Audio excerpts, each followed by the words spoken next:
Ranawat diet में आपका स्वागत है। जय श्री रामकृष्ण।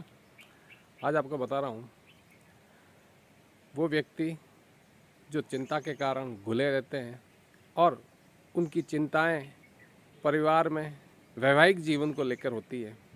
वैवाहिक जीवन में सेक्सुअल डिसऑर्डर होने से, सही तरीके से मैथुन नहीं करने के कारण, बचपन की गलतियाँ और हस्तमैथुन के कारण उन्हें चिंताएं होती है। और चिंता होने से निश्चित है घर टूटने का, तलाक होने का एक डर भी सताता है। साथ में ये चिंता होती है कि मैं मेरी पत्नी के साथ में सही तरीके से संभोग नहीं कर पाता हूँ और उसके लिए कोशिश करता है कि कीमती से कीमती दवाइयाँ खाना, और दवाई खाने की कोशिश में व्यक्ति असफल रहता है।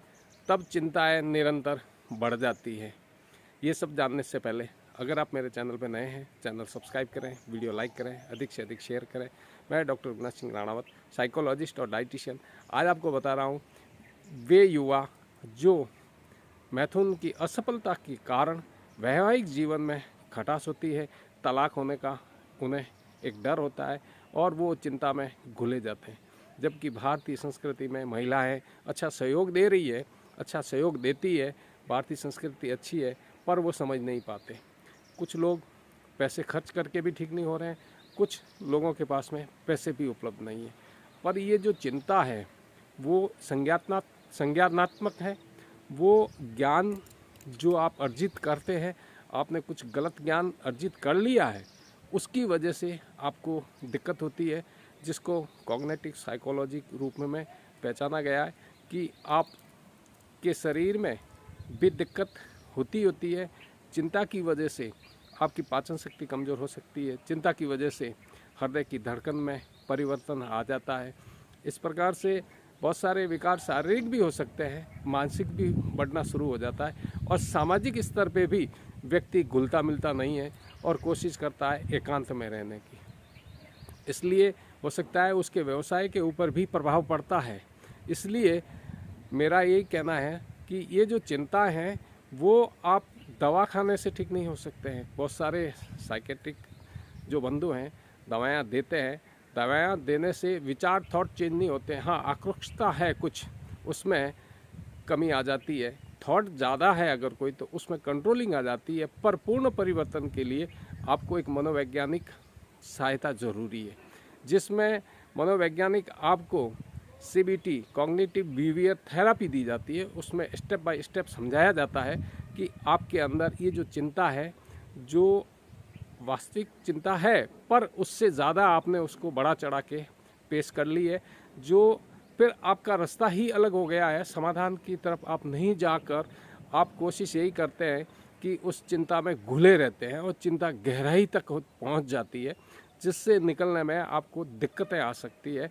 तो वो आपको मनोवैज्ञानिक आपकी चिंता को दूर करने में सफल होते हैं, जिसमें स्टेप होते हैं कि आप कोशिश ये कीजिए कि मैं बता रहा हूँ, जिसमें आप ज़्यादा से ज़्यादा समाज में आना जाने की कोशिश कीजिए, एकांत प्रिय न बने और अपनी समस्या का समाधान ढूंढें। ज़रूर समस्या का समाधान मिलेगा। अपने यार दोस्तों को बोलें, माता पिता को बोलें, पत्नी को आराम से सहयोग से बोलें, पत्नी आपको सहयोग करेगी। घर टूटने से तो बेहतर है कि आप पत्नी से बैठ के बातें करें। जो आपने खोया हुआ स्वास्थ्य है, खोया हुआ प्यार है, वो मिल सकता है। इसलिए आपको पत्नी के साथ में पहले तो अच्छे मधुर संबंध रखने पड़ेंगे, जिसमें आप चिंता निरंतर होती है, वहाँ पे मैथुन की दिक्कत निरंतर बढ़ती है, क्योंकि आप उस समय हंस नहीं सकते, मुस्कुरा नहीं सकते।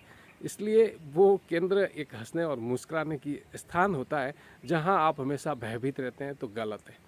आपको कोशिश करनी है कि डटकर मुकाबला करना है। क्या हुआ, राजा महाराजाओं के साम्राज्य ढह जाते थे, दुश्मन राज्य को ले लेता था, 10-10 बार, 20-20 बार, 30-30 बार उन्होंने हमले करके अपना राज्य वापस लिया है। तो आप भी आपका खोया हुआ स्वास्थ्य वापस ले सकते हैं। इसलिए चिंता को छोड़िए, थोड़ा मुस्कुराना सीख लीजिए और अपने समाज में आना जाना कीजिए। जितना समाज में घुलेंगे मिलेंगे, आपकी चिंताएं कम होगी। अगर आप एकांत प्रिय रहेंगे, दवाओं के सहारे रहेंगे, तो आपके विचार बदल नहीं सकते। रास्ता मिलेगा, आप कहीं ना कहीं समाज में उठेंगे, बैठेंगे। काफ़ी लोग ऐसे होते हैं, हेल्प करने वाली बातें बता देते हैं, जिससे आपको काफ़ी मदद मिल सकती है। और कोशिश करें, आप प्राणायाम करें। प्राणायाम ऐसा एक भारत के अंदर दिया हुआ ज्ञान है, जिससे व्यक्ति में एकाग्रता बढ़ती है, चिंताएं कम होती है और मनोबल भी बढ़ता है। चिंताओं में रहेंगे आप, आपका मनोबल गिर जाएगा। तो मनोबल मजबूत बनाने का तरीका यही है कि एक अच्छा मित्र रखिए, मित्र को बातें कीजिए। और अगर इसके बाद में भी आपको दिक्कत आती है, तो आपके निकट कोई भी मनोवैज्ञानिक है, उस मनोवैज्ञानिक के पास पहुँचे। उसमें आपको वो बताएंगे कि आपको एक अच्छी डाइट क्या लेनी है, क्योंकि बिना चिंता करेंगे, निश्चित है चिंता में डायबिटीज़ भी बढ़ते हुए देखा है हमने, चिंता में हमने ब्लड प्रेशर भी बढ़ते हुए देखा है, चिंता से टीबी भी हो जाती है, अल्सर भी हो जाते हैं।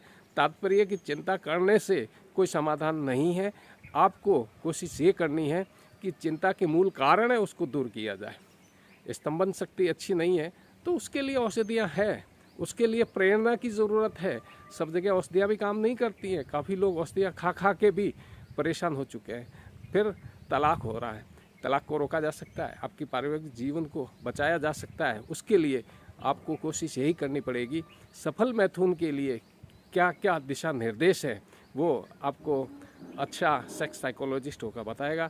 अगर कोई दिक्कत है, आप टिप्पणी करेंगे। टिप्पणी का तो जवाब, एक टिप्पणी का जवाब दे सकता हूँ, पर लगातार मैं व्हाट्सएप पे आप लोगों से बातें करने में असमर्थ हूँ। काफ़ी लोग परेशान कर देते हैं, हमें ब्लॉक भी करना पड़ता है।